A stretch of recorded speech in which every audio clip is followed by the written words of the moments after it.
Hello, mindful foodies. Inga from Health Origins here. So, today I wanted to talk to you about what mindful eating is. So, mindful eating comes from the practice of mindfulness, which is a Buddhist tradition. So, it's a form of meditation, if you like. So, this is kind of applied to food to slow down, to be present in this moment, and to be present with all our feelings, with the hunger cues, just to be more mindful and present when eating. Mindful eating is basically a technique helping you to gain control over your eating habits. And that is exactly what I want to achieve with videos on my channel to help you become more mindful and in control of your eating habits, to be able to not only eat the right foods, but also to take time to enjoy, slow down, and to appreciate the food. And at the same time, when you do all of that, the weight will automatically start falling off, and you'll lose weight without even trying. When thinking about mindful eating, there are a few factors that you want to consider. So by eating more mindfully, we're trying to first of all, oh, hi kitten. We're trying first of all to slow down. We are trying to gauge and follow our hunger signal. We are trying to distinguish between true hunger and just cravings, just fancying something to eat. We are trying to let our fullness signal to catch up to our brain, because it takes about 15 to 20 minutes to get from the stomach, the fullness, to reach to your brain for you to actually to start feeling full. So slowing down helps you to get that signal before you've overeaten, before it's too late. Also being kind of more present with your food, being a more mindful eater, helps you to enjoy and appreciate food more as well, to make it something pleasurable rather than something to get it done with and keep on hurrying along. Our busy lives kind of dictate, or we're just used to it, that we just quickly shove something on the go, and then just keep on achieving, keep on doing things without really taking the time to enjoy and appreciate and take real pleasure in eating. And also another aspect of mindful eating is to look at it as fuel, like I keep on saying on my channel, to look at it as a fuel, nutrition that we need for our bodies instead of just for taste. So these are the main principles of mindful eating that I wanted to mention, and I'll be covering in my future mindful eating tips videos. And now we can do a little experiment. You might have heard or seen people do a mindful eating technique with just practicing with eating a raisin. So that's a kind of good start of mindful eating, to just start with something as little as a raisin. So the main premise of this is to basically pay your 100% attention to the food, in this case obviously the raisin, to get the most kind of pleasure and excitement from food, most kind of being present of what you're feeling, your hunger signal, and just kind of being there when eating. So the first thing you need to do when you pick a raisin is to see the shape, to see the size of it, to kind of feel it between your fingers. to see, you know, different shapes, different colors, you know, to think actually what that raisin traveled through. So, you know, the journey of the food from, you know, wherever it was growing as a grape, all the way, you know, from being picked, being dried, you know, then packed and shipped, until it, you know, came to your hand or to your table, basically. So just being more mindful of the aspects of where the food's coming from and the journey to get there, to kind of appreciate the work that's gone into this, and you know, the journey basically from where it's grown to your table. So another aspect as well is to smell it. So smell, you see if you can smell anything, you know, a texture, feel it. You know, this one is like quite a squishy one.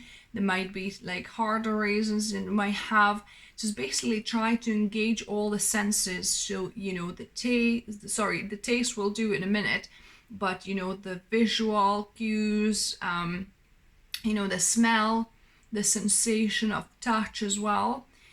So once you've kind of done all of that, you can start by placing this raisin then in your mouth, but don't chew it yet, don't swallow it or anything, just place it on your tongue.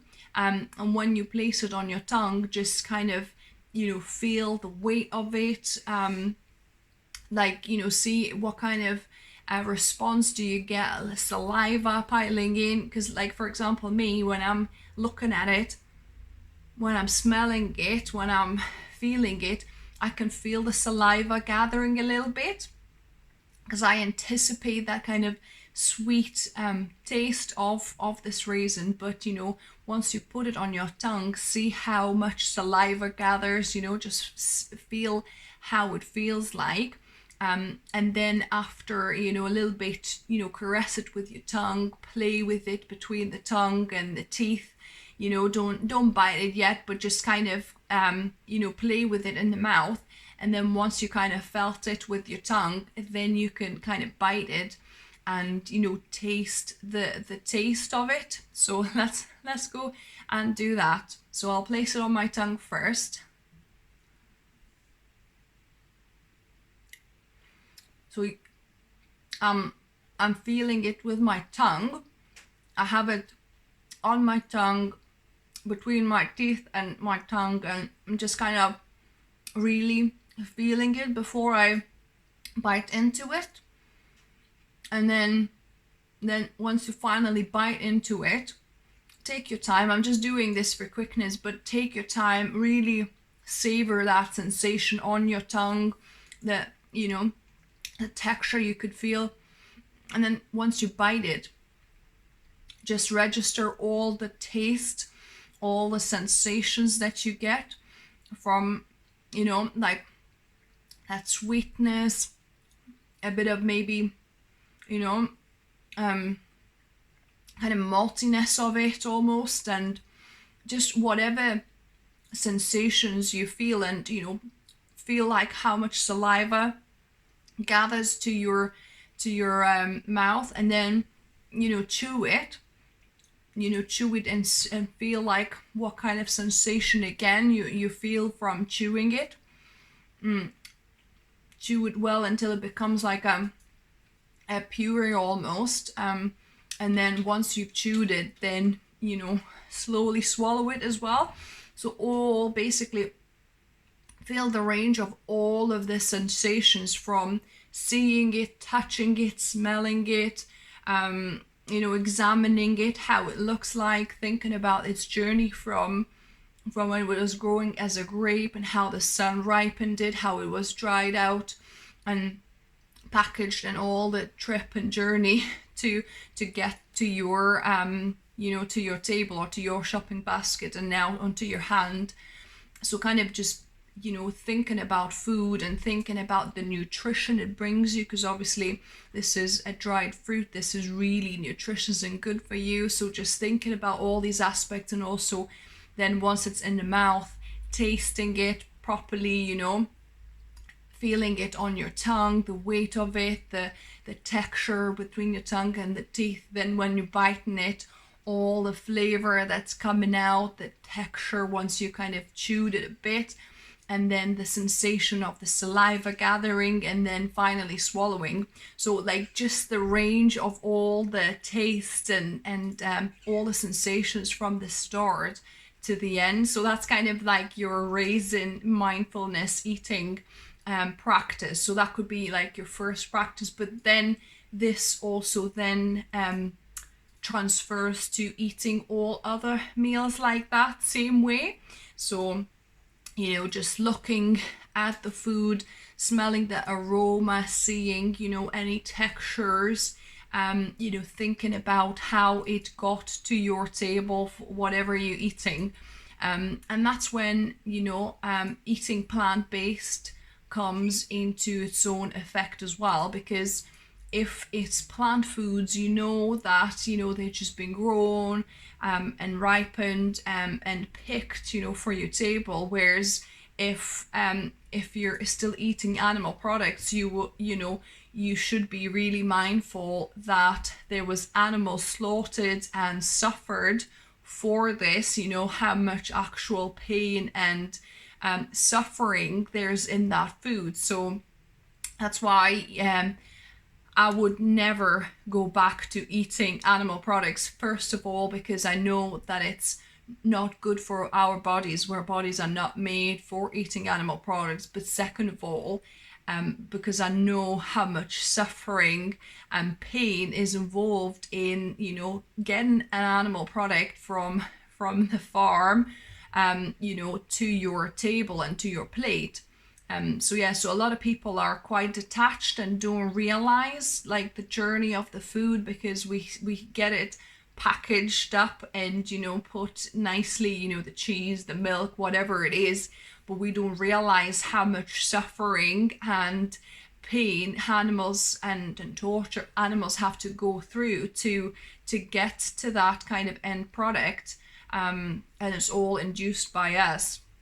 So that's why I think the more mindful people get, the more they realize that really they don't want to be eating that suffering and that pain and that pus that comes in the milk, or and different hormones and things that comes, like fear and being basically afraid for your life, in the meat that you get, because all these hormones get stored in the meat of the animal. All that fear in the slaughterhouse, all these hormones and antibiotics that get injected into modern kind of animal farming, it just all ends up in the meat, in the dairy, in the eggs, in the foods that you finally consume.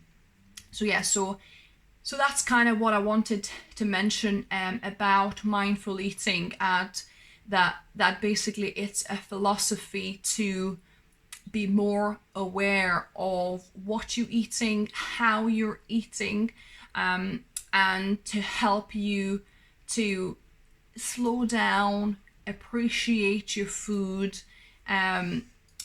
to think about the nutrition you're putting into your body rather than just for the taste, and just kind of enjoying the whole experience, and giving the right nutrients to your body, taking time and having this as a ritual. I think Italians have got it right, because they make their eating as a ritual.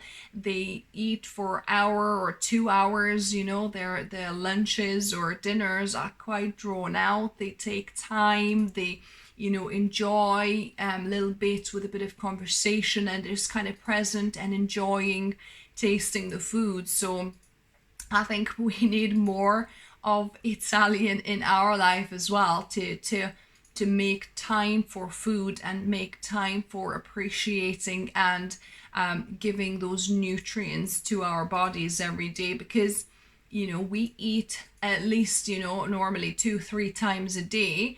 We need to eat every day, so we might as well make it kind of a ritual, a more mindful practice that is more enjoyable, and that way will prevent overeating, will prevent binging, will prevent being kind of ashamed of the foods we eat, the amounts we eat, and all of that comes with it, the weight gain and so on. So I hope you enjoyed this little tidbit about just definition of mindful eating and doing that little mindful eating experiment with the raisin. In my other videos, I'll be talking about separate aspects of mindful eating. So being it slowing down, being it hunger signal, how to how to spot when it's just a craving, physical cues as well, look for physical cues, and things like that. So I'll be doing videos on other specific topics, but this one I wanted to do generally about what mindful eating is and where that tradition comes. So it's like I mentioned, it comes from Buddhist tradition of mindfulness, and it just basically being more present with the food, with the eating experience. And the opposite of mindful eating is mindless eating. So these are the two opposites way of eating. So I think a lot of us are very mindless in the way we eat. We rush, we quickly grab something, shove something that we like or just have handy, and then just continue on with our busy day. Whereas mindful eating actually brings attention and spotlight to the food we're eating, to the experience of eating, and making it to be enjoyed, to be savored, something to really take time over and appreciate as part of just basically ingesting nutrients, nutrifying our bodies, if there is such a word. So I hope you enjoyed this video. Let me know what you thought of it, which aspects of mindful eating you think you need most help with. For me personally, I think I need most help with like slowing down with eating. That's my downfall. I eat way too fast, so I don't have time to take note of anything, of the food flavor, texture or anything. I just eat too quickly, and then that's when all the other things start to kind of happen afterwards, because when you eat too quick, you are most likely overeating. It's much easier to overeat. Then you feel guilty or anxious about having overeaten and so on, and then the chain continues. So slowing down is definitely going to be one of the topics of my future videos. If you're new here, welcome to the channel and subscribe for more videos like this on Wednesdays and Sundays. I also do yummy vegan recipes, oil-free recipes, and yeah, I'll look forward to see you next time. And remember, food is fuel, so be mindful of what you put in the body. Until next time.